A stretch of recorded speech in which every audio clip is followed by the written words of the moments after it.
Good afternoon, everyone. I think we're going to get started, and hopefully you can stay awake after lunch. Welcome to Reducing Greenhouse Gas Emissions from Mountain Town Airports and Air Travel. I am Margie Lynch. I am the chairperson of the all-volunteer Jackson Hole Climate Action Collective.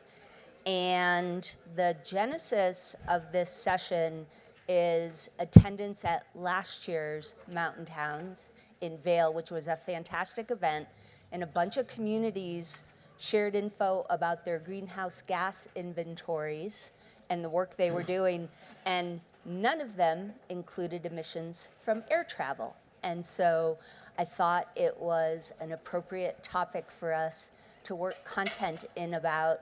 And fortunately, we have a couple of fantastic representatives here to speak about the topic. We have Jim Elwood, the Executive Director of the Jackson Hole Airport, and we have Robb Etnyre, who's the General Manager of the Truckee Tahoe Airport District. And the reason I wanted to make sure we had a chance to cover this topic is that although globally, emissions from air travel account for about 3% of greenhouse gas emissions. In Teton County, Wyoming, where we do annually track sources of emissions, the emissions that our tally tell us stem from air travel are 23% of our community emissions, which is the number 2 source. So seems like a timely and important topic. And I'm guessing the situation with our airport and air travel in Jackson is pretty similar to airports in a lot of your mountain towns and communities. So we're going to be focusing on 2 aspects of this topic. One is opportunities to reduce greenhouse gas emissions from airport operations. Jim's going to kick us off with that. And then we're going to talk about opportunities from air travel, including sustainable aviation fuel. Each will present for about 20 minutes, and then we'll have a nice opportunity for Q&A at the end. So I'm going to turn the mic over to Jim to get us kicked off. Thank you, Margie. Great to be here. Thanks for your attention. You came back after lunch, so I think that's fantastic. I'd be grateful just to introduce a couple of key people that are in the audience today. We have Melissa Turley, who's one of our airport board members. She's just raised her hand there in about row 3. Then Meg Jenkins, who is our public information officer and communications.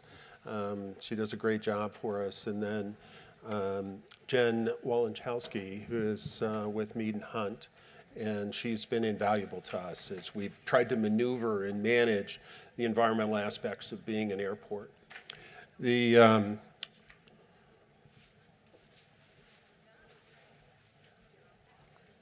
All right, so I've kind of done the introduction. You're going to get an overview more of what we're about as an airport and kind of our mindset and the way that we've addressed issues across our airport.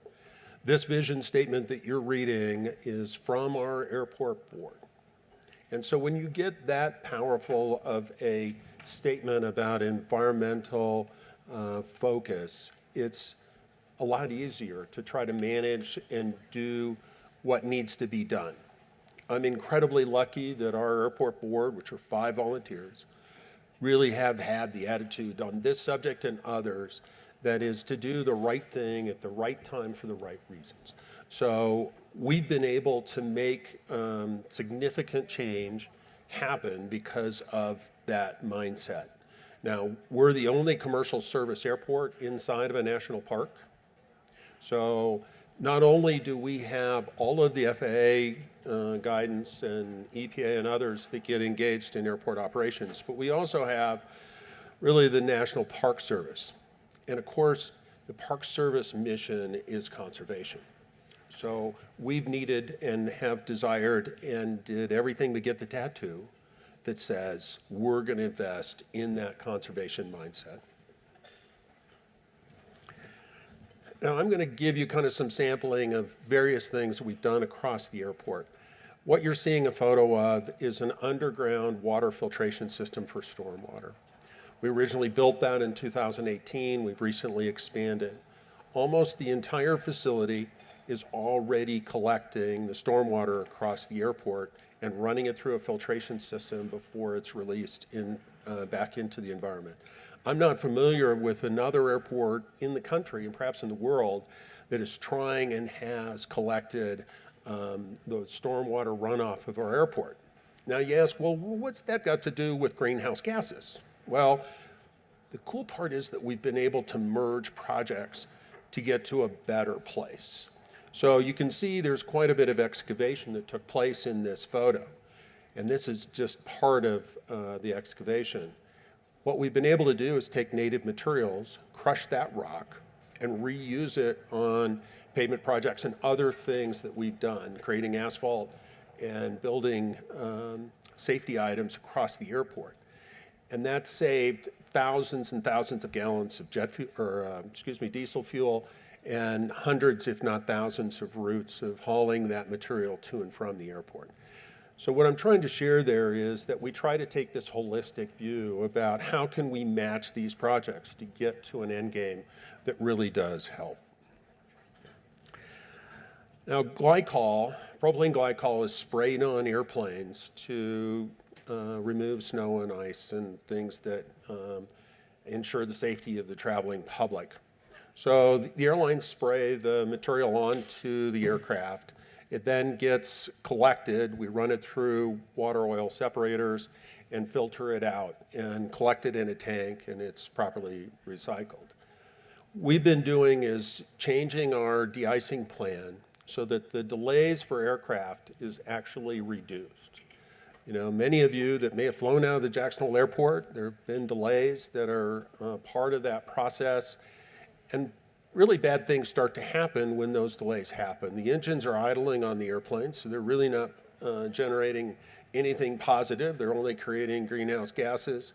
And additionally, if they have to wait too long, they have to respray the airplane, which means there's more glycol being created. So our process here is to really improve the efficiency of what's happening in de-icing operations, which then in turn reduces greenhouse gases.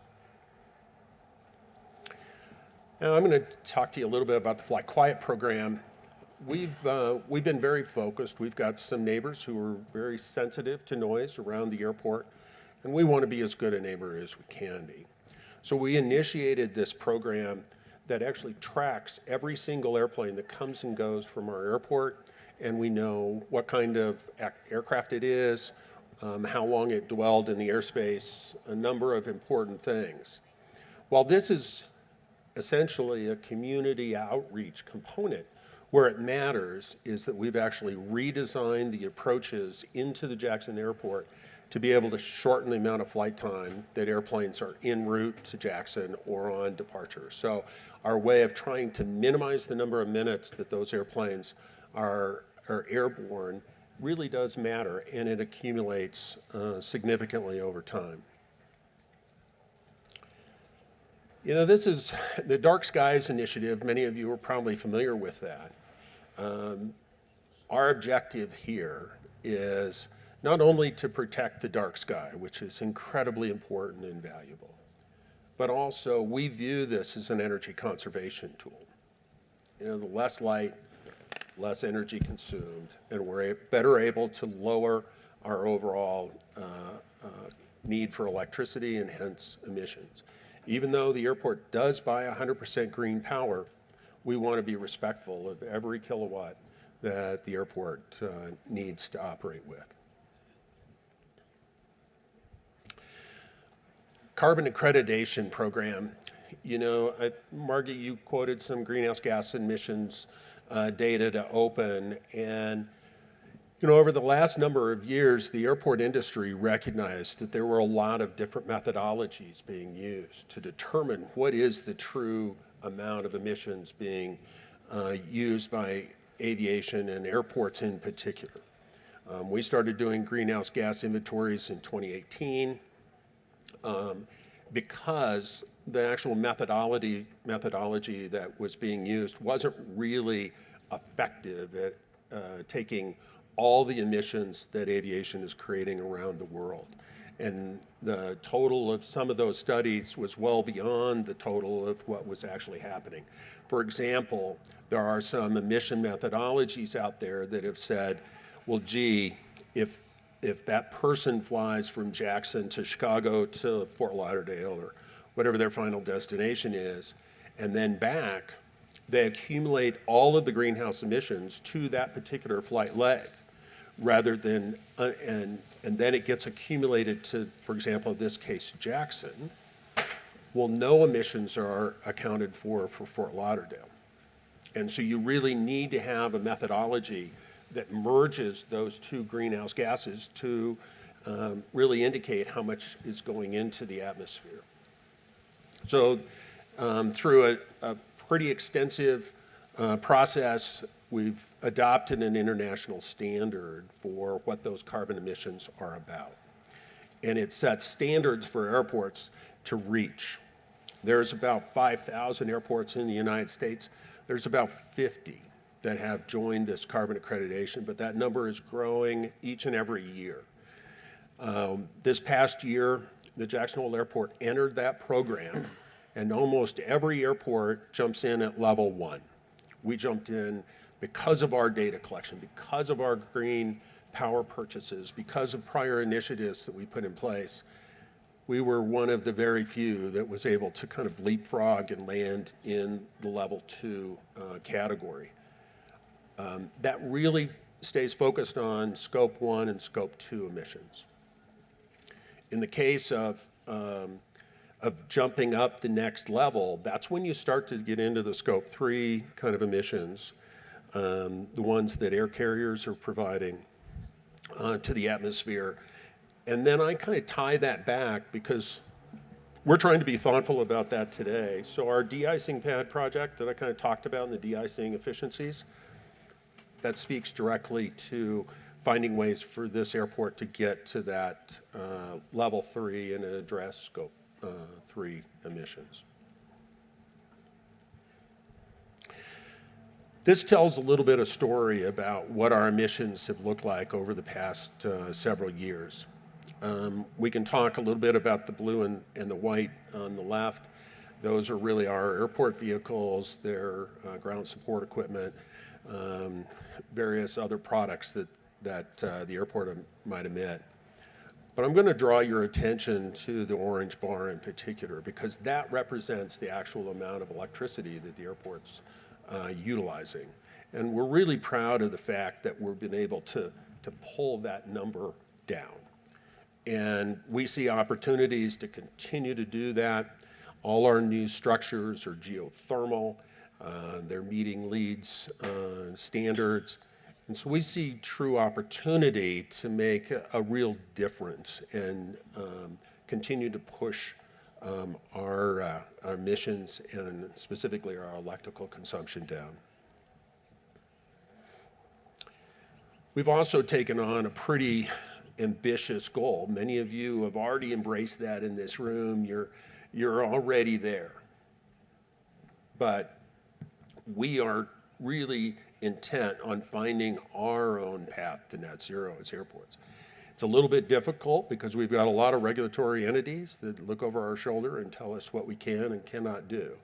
But we've received a grant from the Federal Aviation Administration, one of a couple pilot grants in the country, and we're committed to try to find a pathway forward to be better stewards and to find that kind of magical path that gets us to net zero, because it's a huge deal. I do want to kind of point out a unique feature. For those of you that are in Wyoming, you might be a little already aware of this, and maybe there was some conversation in other sessions, but the real opportunity to sequester carbon emissions exists in Wyoming. In Sweetwater County down near Rock Springs, they have a very unique geological formation, and that it looks very promising to be able to pull carbon out of the air and be able to put it away and lock it up into the future. There's some very ambitious ideas down there. We've talked a little bit about nuclear power and other things, SAF. I know Robb's going to talk a bit more about that in a moment. But there's going to be a micro-nuclear plant pilot program down there. At least that's all the signs. It's not operational or built yet, but wouldn't it be amazing if we can use clean energy to do the sequestration and be able to generate the power for SAF and some other things that might all kind of start to come together as we look to kind of pack this snowball into some true success stories. The airport participated in a pilot program through the National Academy of Sciences to look at how carbon removal could take place or reduction could take place. And I kind of already mentioned the Sweetwater County item, but there's tremendous opportunities that are kind of coming into focus that I sure hope a year from now when we're talking about this, we can point to those, that they've been implemented and good things have happened. You know, I'm sorry, you're going to get a little bit of our, kind of posting of our ideas, our initiatives, and other concepts that we've wanted to put in place. I'm going to draw your attention to a couple. The BEST certification. That's a program that got started here in Jackson. And what I love about the BEST program is we talk in kind of big areas, and we talk about de-icing and efficiencies that can be gained. The BEST program drives down to the very granular level, and we've made the Emerald level at the airport. They're actually figuring out, when we've got washing machines to wash out fire bunker gear, whether those are Green Star appliances, for example. So it's really on a detailed level, and it's fun to go through the process. You learn a ton. You learn about the efficiency of your organization and how you can just get that much better. With that, I'll turn it back to you, Margie. Great. Thank you so much, Jim. Lots of very exciting work going on there. We are now going to turn to Robb Etnyre from Truckee Tahoe Airport District to speak about their initiatives. Robb. Great, thank you, Margie. Thank you all for hanging in there. Here we go. A little bit different presentation, different kind of airport. So I'm going to explain a little bit about our Truckee Tahoe Airport District because it's a little different in the commercial operation here at Jackson Hole. So I'm going to set this up a little bit, set the table maybe a little bit for general aviation in general, just to set the playing field. We all have a common language and understanding of what's going on here. Jim mentioned a little bit about this. There's, almost 20,000 airports in the U.S. About 5,000 of those are public airports. Truckee Tahoe Airport is a public airport or a special airport district. We do not have commercial operations, though. There's about 100 airports that have commercial operations across the country. I'm not going to talk about those. I'm going to talk about general aviation, and I'm going to talk about Scope 3 emissions. That's the big part of that pie there. That's the big one. That's the elephant in the room everyone wants to talk about all the time. And I'm going to spend less time talking about Scope 1 and 2. So this is our vision at the Truckee Tahoe Airport District, a community-focused, sustainable, safe, and well-run airport district, respected locally and nationwide. And this was a new mission statement, or a new vision statement that came about a little over 2 years ago. And it was the first time we brought some outside consultants in, formed a strategic plan with our elected representatives, and focused on what was unique about us, what opportunities we had to do something different in this space of general aviation. Those three symbols are our key programs that we have at the Truckee Tahoe Airport. That's Fly Safe, Fly Quiet, and Fly SAF. And SAF is Sustainable Aviation Fuel. So the overall aviation industry, has set these long-term goals, these big, hairy, audacious goals of 2050 being carbon neutral. I'll show you another graph here in a minute what that looks like, how the industry overall worldwide plans on getting there. For the Truckee Tahoe Airport, we are a 2-runway airport, general aviation airport located on the north side of Lake Tahoe. We see about 30,000 operations a year. It's business aviation, it's private aviation, and again, no commercial aviation at the airport. We have a staff of 27. We run year-round, and we own our own FBO, or fixed base operation, which means we are the ones selling the fuel to the customer there, to the airline, the air carriers. So we have a pretty diverse mix of operations there, from gliders to the largest private global 7,500 jet you can imagine, size of a commercial airline essentially, up to about 1,000 MTOW they call it, max takeoff weight, about 100,000 pounds. And that's a pretty good size aircraft coming in and out of there. We're just about the same elevation here as Jackson is. We get a lot of snow, as you can see from the numbers in the chart there, and we get a lot of snow. So we spend a lot of time moving snow. We actually don't do de-icing at our airport. It is, when the weather is good, great. If it's not, we typically don't see a lot of activity or air travel. We move a lot of snow off the runways, but we have our own contract control tower at our airport, which means the FAA won't fund a tower for us. So we self-fund a tower under contract with one of the many air traffic control companies that are operating in the U.S. There's 3 principal ones. And we have that staff 365 days a year under contract to inform the aviation community that's coming in and out of our Class D airspace. It goes up about 30,000 feet to make it a safer environment, because it gets pretty busy with a complex mix of people jumping out of planes and parachuting to gliders going and big commercial aircraft and piston aircraft flying through the airspace. The chart you see on the far right, sustainably focused, this is the core of our new strategic plan. And it really takes more of a triple bottom line approach as a community-based airport, where we're looking at, people, planet, profit, and not just profit as an airport or a fixed base operation within an airport. And it's really focused on what we're doing with the community and how we interact with the community, how we are serving not just the aviation community, but we define community as people who actually live and work and recreate within our larger community boundaries.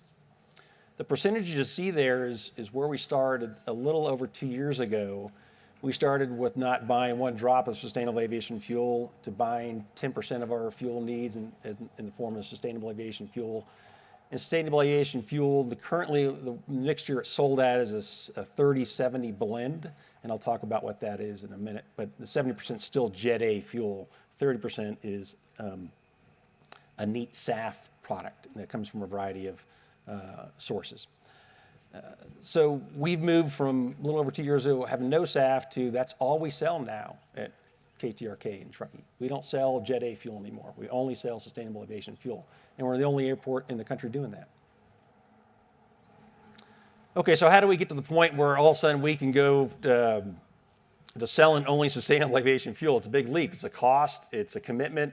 It's a focus. It's a little bit, in the presentation earlier, one of those things we started doing by not having a big board discussion with our elected officials, but we just started doing it. We started doing stuff and talking to our suppliers, hey, we'd like to buy more. We'd like to buy more. We'd like to buy more. And at one point, SFO was kind of leading the charge for our region, San Francisco Airport, was buying about 10 million gallons a year last year, 2023, and we were buying 5% of that away from the supplier and having it sold at KTRK, at Truckee Airport. And those are all call signs, KTRK. But it really took, a unique position. We're in California. We have low carbon fuel standard there. We have industry in the way of refining capacity, blending capacity, ports, rail systems, truck systems, supply lines. The majority of the SAF available in the U.S. is in California. So we were really in a very unique position that we had immediate access about 200 miles away from a massive quantity, a good quantity, enough that we needed about 500,000 gallons a year to meet our needs. So we took advantage of that, and we were able to exploit the opportunity to buy more and figure out the price point along the way and find the right price point for the customer.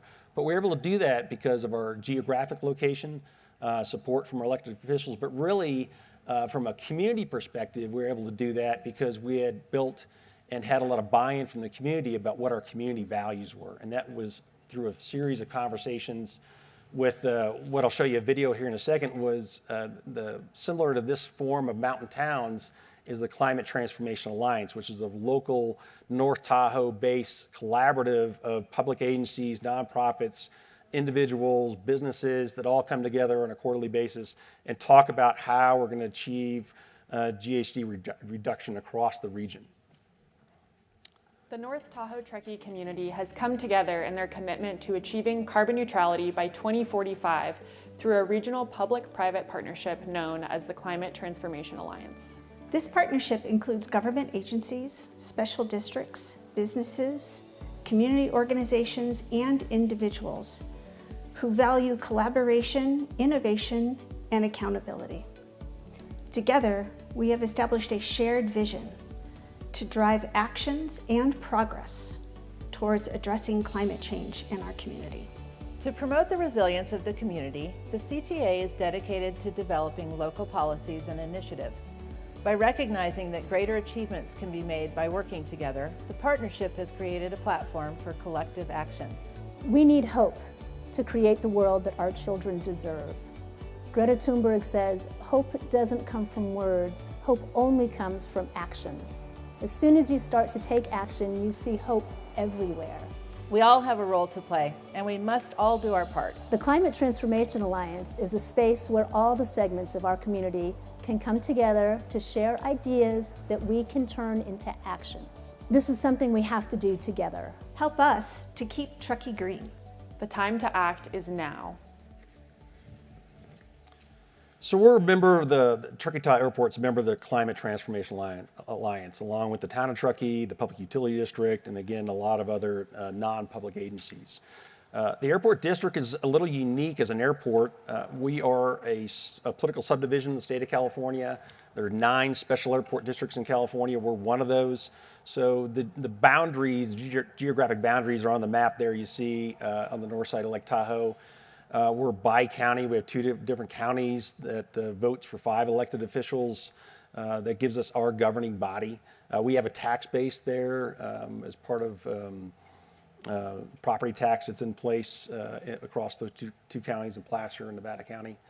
So it's a little unique when it comes to airports and general aviation airports, is that we don't just rely on the revenue that we earn from our operations, but we have revenue from the community and a tax base, which actually ties us closer to the community and representing community values, and that making it a regular part of our conversation. What are we giving back to the community, not what are we just taking from the community? So this is, for CTA, it's a work in progress. This is the initial draft of a dashboard we're starting to put out across the North Lake Tahoe area to begin to show what our GHG emissions look like. And again, this is a dashboard that's just coming together right now. There's a lot of disclaimers on it right now because of the different GHG inventories that have taken place in the different counties or different entities. But we're starting to take those steps, baby steps, towards showing and reflecting what our footprint is for our community. Of course, at the airport, we have a couple of key sustainability areas, SAF, or Sustainable Aviation Fuel. We're electrifying a lot of our ground support equipment and getting rid of our diesel ground power units that power the APUs in the plane when they're sitting there on the tarmac, either running air conditioners or heaters. We offer them an electric solution instead of running a gas power or diesel power generator to power them when they're sitting there.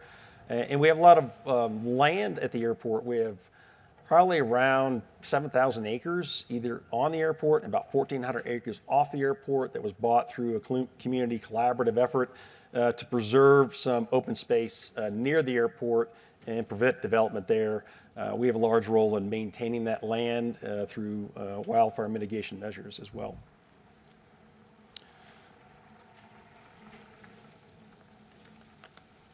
So we've just been getting busy about sustainability and really focused on having new inventories and focused on the biggest thing, what can we do to make a difference? And that's the Scope 3 emissions. And that is the jet fuel that we are selling at the airport and sustainable aviation fuel. So the industry at large is essentially looking at this map over time. This is how the aviation industry plans on decarbonizing, essentially. And the biggest piece of this is the adoption of sustainable aviation fuel with a variety of different feedstocks. And there's a whole host of different ones. The ones I'll talk about today is a tallow-based feedstock or used cooking oil that we purchase from Neste out of Finland that refines it. They acquire the feedstock from a number of different sources overseas. They refine it overseas. They ship it to the U.S. They take that neat product in the Bay Area at the Shelby terminal, the Crockett area, just outside Oakland. They take that and then they blend it with regular Jet A fuel at a 70-30 blend rate. And that gives us basically what's available for SAF in most of the U.S. is a similar blend rate, 70-30.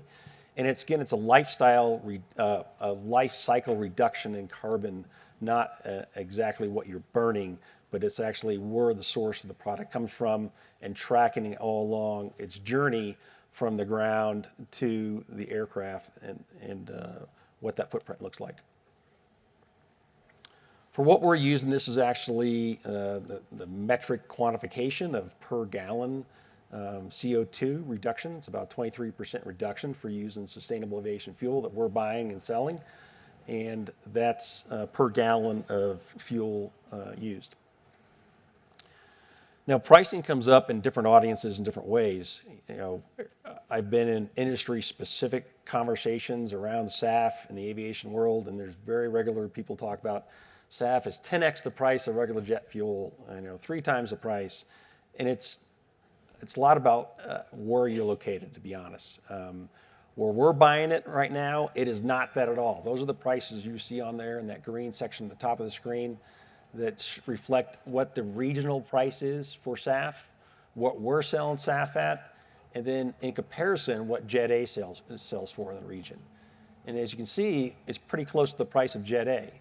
So for those regular community conversations I have with the aviation community about you're just jacking the price up and we're not getting anything from it, we found the right balance point where we are passing along 100% of the cost of the fuel that we purchased it at to the customer, but we're just not taking as much margin on it, to be honest, because we own the FBO, which is a little unique and different. So again, that triple bottom line approach, it's important to us as an airport district to pass along those greenhouse gas savings to our customers and to the community, and the community benefits from that. We sacrifice a little bit of revenue. These are other recent inventories we've done across Scope 1, Scope 2. Again, the biggest one, the one that the aviation industry has the hardest time tackling is that Scope 3 emissions, what's coming out of the aircraft, what that jet fuel being used, that 100 low lead fuel being used in the piston aircraft, what that footprint looks like. Aside from aviation fuel, we're doing some other things with the community because we're a community-based airport and we have an opportunity to tackle some other major initiatives. This one we started this year was wildfire fuel reduction, working with the 5 different fire districts that are in the area. We have partnered with them to identify key projects that they have on the books they don't have funding for in the way of fuel reductions in and around the built community of North Lake Tahoe. And we've identified 8 projects, and we're funding $2 million this year to get those projects moving. My board is considering this next week funding $2 million for next year as well to continue that work and effort across the North Lake Tahoe area. The fire district collectively, CAL FIRE, thinks there's probably $50 million worth of work to do in our region, but it helps reduce those catastrophic wildfires that affect our built community and have tremendous emissions that we've all enjoyed here for the last day or two from regional wildfires. So we're trying to tackle that as well as part of our commitment to the community. We have some flexibility to do that as a special airport district. And let me stop there and turn it back over to you. Great. Thank you, gentlemen. That was some really excellent and exciting content. And I thought maybe I'd start our Q&A with a quick question and then we can move out to the audience. I don't know what we have in terms of representatives here, but it strikes me, one question might be that for airports that have yet to begin or are in early stages of their sustainability and greenhouse gas reduction journeys, what, in your opinions, is the easiest entry action that they could take that would have real impact in emissions reduction? I would advise airports to really think about every aspect of what they do as a way to take incremental gains. 15, 20 years ago as airports, we thought putting in water fill stations was, a step in the right direction. Today, that's not it's just not even on the scale. One of the places where airports can make a difference is to think about their construction projects with a different angle. Because there is ways, as I mentioned, with lowering truck expenses, truck emissions, that can make an immediate impact and reduce what would have been the GHG footprint of that project. Additionally, I think Robb hit on the triple bottom line, and that is to stare at how you go about doing your work day over day through that lens. As you get more sophisticated, you can become, more detail-oriented on those subjects, but that would give you a head start. I'd also recommend the airport accreditation program that I mentioned earlier as another way to jump in, because it forces you to do hard data. It is a very detail-based program so that it can stand up to the scrutiny of outside perspectives. So those are a couple ideas. Great. Robb, anything you would? Yeah, I would just, great points, Jim. I would just say for the biggest, impact you can make is around that scope 3 emissions, without a question. It's how do you tackle the fuel? And the availability of sustainable aviation fuel in the U.S. is growing every year. It's almost doubling the quantities. There are companies not only producing it overseas and bringing it here, but you have places like up in Montana Renewables is producing massive amount. They're shipping it by rail around the country. You can acquire this product, and it'll become more and more available every month, and it'll become cheaper and cheaper as the quantities increase in the supply chain. Great. I would welcome any questions from the audience. Whoa, they're all over the place.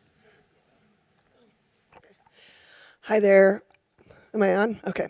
Lizzie Payton, I'm up in Big Sky, and I know Bozeman has SAF available. One of the problems we're tackling right now, or maybe that's not the right way to put it, but a lot of the aviation that comes into Bozeman Airport is private aviation. Have you found, as obviously at Truckee, you guys are primarily a lot of private aviation. Have you found a good way to work with contractors like ExoJet and NetJets to encourage the use of SAF with those programs? Or, yeah, that's my question.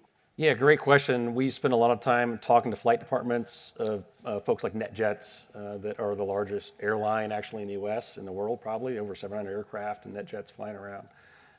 They're the smaller jets, regional type jet commuters. We've had good success in talking with our primary customers that come in and out of Truckee Airport with the price point and the adoption of SAF, our position of SAF. I can't say we've gotten a lot of fight over it from flight departments. Some flight departments plan their fueling elsewhere because of the price point, to be perfectly honest. We make a conscious decision about that and accept that while still trying to have those conversations with flight departments, individual pilots for the smaller operators that are either stationed at the airport or coming in on a less frequent basis. We do try to, I would say, we probably have, if you break it into a third of the customers are very price sensitive. They're going to talk about every penny and every dollar and why they don't want to pay more or should not pay more. We talk about the environmental attributes of it. We try to have a lot of those explanations, one-on-one conversations. It takes a lot of time with that first third. We actually price the fuel at a price point where it's about $1 more than Jet A, at the closest they can find within reasonable flying distance. So it's actually going to cost them more to tanker in fuel. Pilot time, aircraft time, engine time, fuel. It's actually at the price point that we have. We've been tinkering this for a while, finding that right sweet spot in price. Is that they can complain about it, not want to do it, but it's actually going to cost them more to go somewhere else, get their fuel cheaper. The middle third is those corporate flight departments like, big ones like Meta or Google or NetJets. We try to talk to them as much as we can. Some of them are responsive, some aren't. Generally, you have aspirational, corporate goals that are in their ESG, corporate statements that exist for the people riding the back of the plane, but the folks that are dispatching the plane and driving the plane are looking for cheaper fuel prices everywhere. So it's trying to break through that conversation. The last third are folks who roll in on a G5 or G7. The pilot walks up the credit cards, goes zing zing, and walks out. Doesn't even look at the price. So that it totally price insensitive, to be honest. It's a reality. So that's how we deal with it. I'm Jerry Tignano with Westerb. This is the Mountain Towns Conference. It's of, by, and for towns. And so for the towns who are here, who have a nearby airport, but are not really sure how to interact with the airport, how to engage them in their climate action initiatives, how to begin the conversation, or if the airport is like your two that are already doing great things, how to provide the support that would be valuable from the nearby town to the airport. What would you suggest to towns in terms of how they start or continue their interactions with airports nearby? In the end, all our airports are community-based. And so reach out to the local airport. We don't bite generally. If we do, we've had our shots.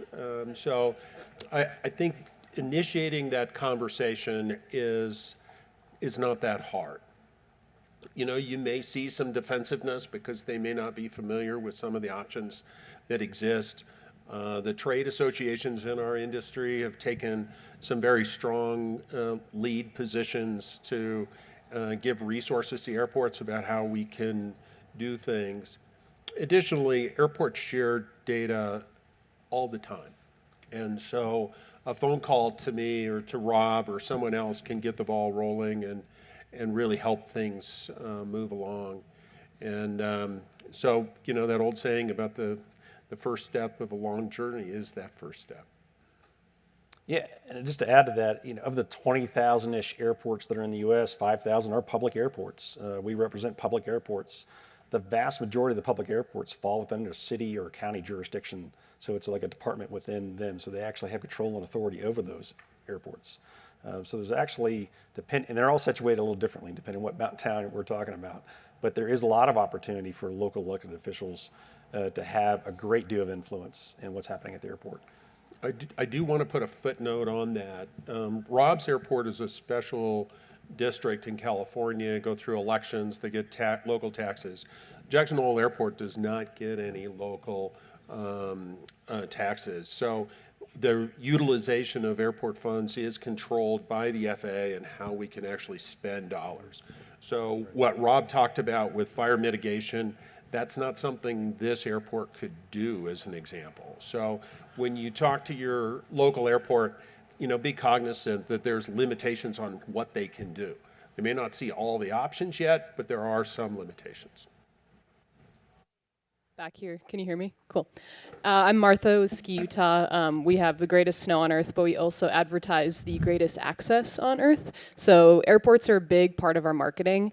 And what I struggle with is we really promote like all the sustainable efforts that these airports are doing, and Delta's one of our sponsors and they're a pretty big leader in that. But what can the passengers themselves do to help offset what they're doing or to have a more sustainable travel to our states? Because we're telling all these people to come in and you can land and ski within an hour and all that stuff, but it just feels a little wrong to be encouraging all these people to fly and land and land and land. So I just curious if you guys had anything that you could tell these passengers and these guests what they could do to be better. You want to go first, Robb? Sure. From what I don't represent the commercial airlines here, but from a personal consumer perspective, what I see as an industry person in aviation now is that a lot of folks that advertise their availability of flights will list their carbon footprint for that flight, and you'll see a difference. Some of them won't list it at all, but a lot of them are starting to list that. And you can choose your routing and your emissions, and then if it's important to you, you can select the one that has the least footprint, the least impact. And some of them have options of buying offsets along the way as well. That's probably the easiest, most direct way that the commercial airlines have provided an opportunity to reduce, your personal impact. We have that as well, through our airline partners.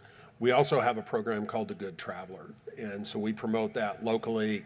and really push it out. So you can look and see what that flight is about, and you can do an offset. Then those funds are reinvested locally to do greenhouse gas offsets. So there are a couple of ways to get there.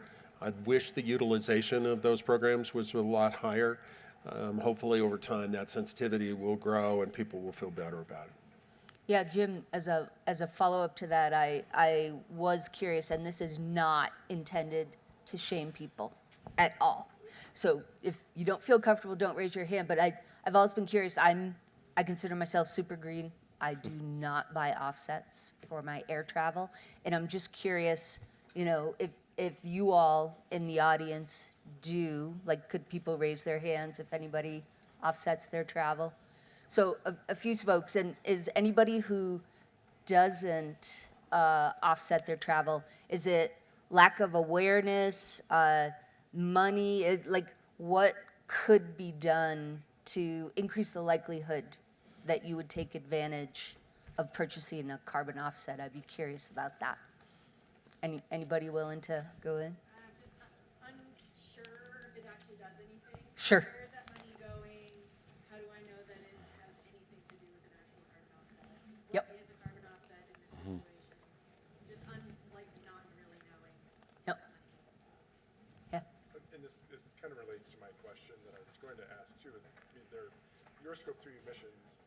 Your Scope 3 emissions are someone else's Scope 1 emissions, the airlines. And so I guess my hesitation to purchase that offset am I just subsidizing the airline to not do something? I would much rather see them take action. And so my question was, how, as airports, do you, and how do you push as an industry that the airlines buy your fuel? I mean, they obviously have a choice, as you said. So is there anything happening to sort of push that as a more acceptable fuel source as well?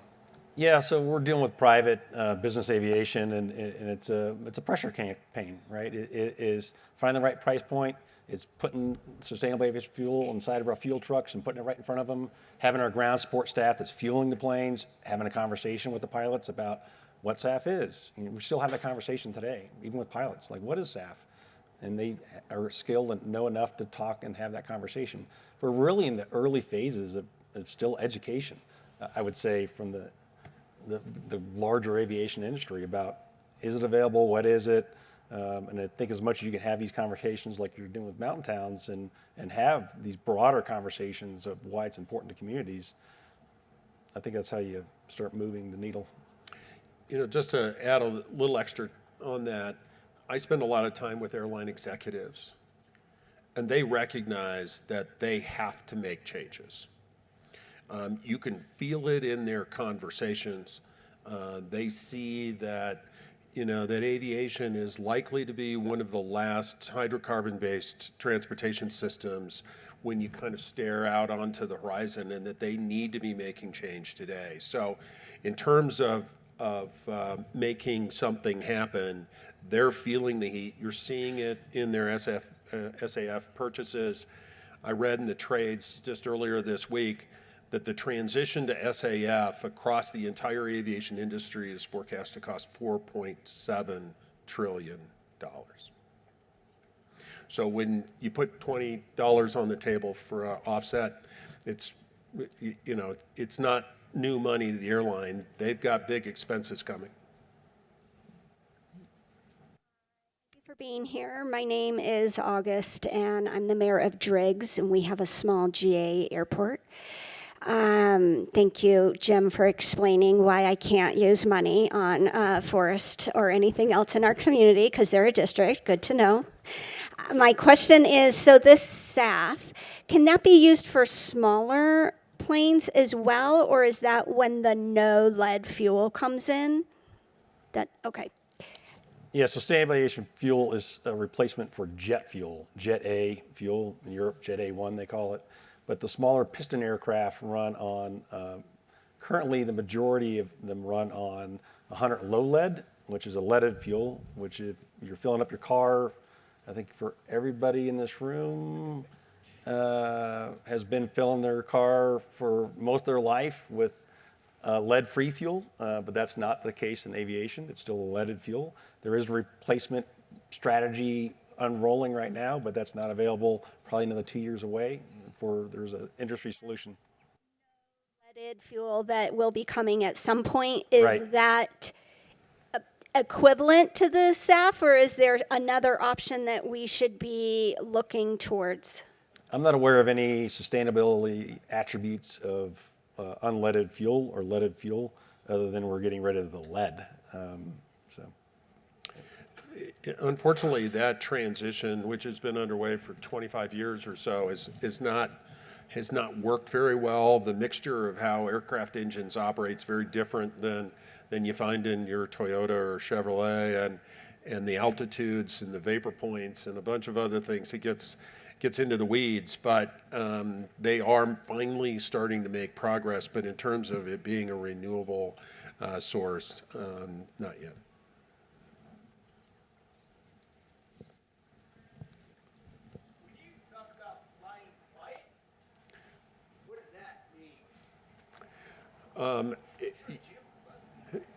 And it sounds funny, right? But it's a mission. It's a way of kind of sharing with the community and to pilots that they have a responsibility. Here in Jackson, we have a voluntary curfew. We ask them not to fly at night, certain hours, and that kind of thing. But we've also picked routes of flight that on approach that we want to see them use that minimize the impact on the national park, for example. We want the party to be aware of the sensitivity of our neighbors, and if they have a choice between bringing a quieter airplane to Jackson versus a noisier airplane that might be in their hangar, we want them to bring the quieter airplane. We probably prefer GA not be here, period, but that's not within the Congress is not giving control to local governments to be able to do that. So if they're going to fly here, we want them to be as respectful. That's the word we're really pushing on, is please be respectful, find ways to use lower power settings, find ways to fly routes that are less impactful. The good news is for most mountain communities is that pilots typically don't like to fly at night because you're in mountainous terrain, it's weather situations, it's not ideal flying conditions. So generally, mountain communities benefit by their geography, and you get less flight activity happening at night.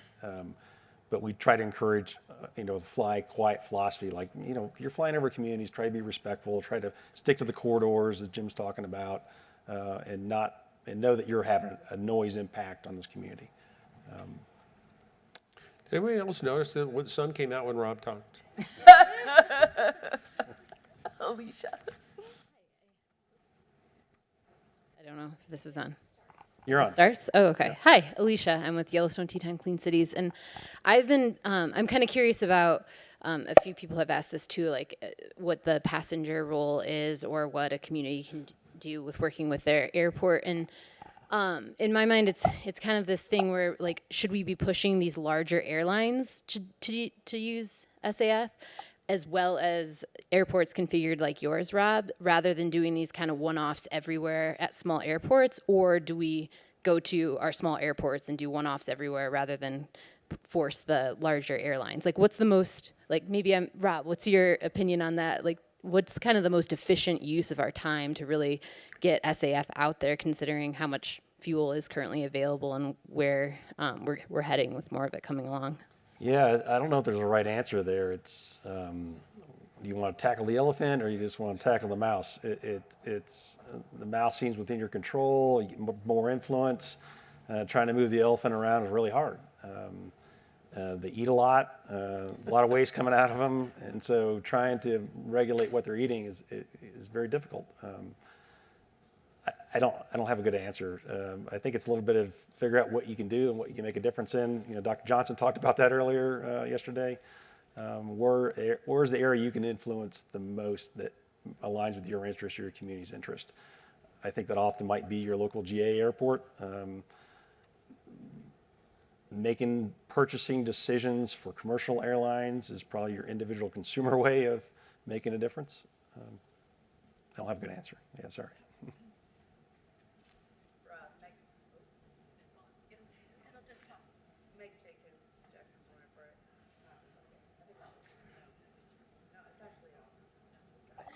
Meg Jenkins. Don't worry, Jim, this isn't for you because I'm from the Jackson Hole Airport.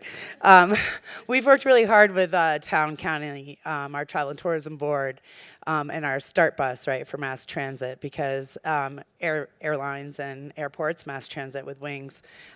We have a pilot study program we did last year and this year for winter bus service to and from the airport during the winter months only for our skiers.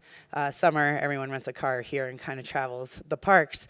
But I was just wondering what kind of transportation, other than, the aviation fueled ones, might you be working on in your community? Yeah, so ground transportation we don't spend as much time on in our community.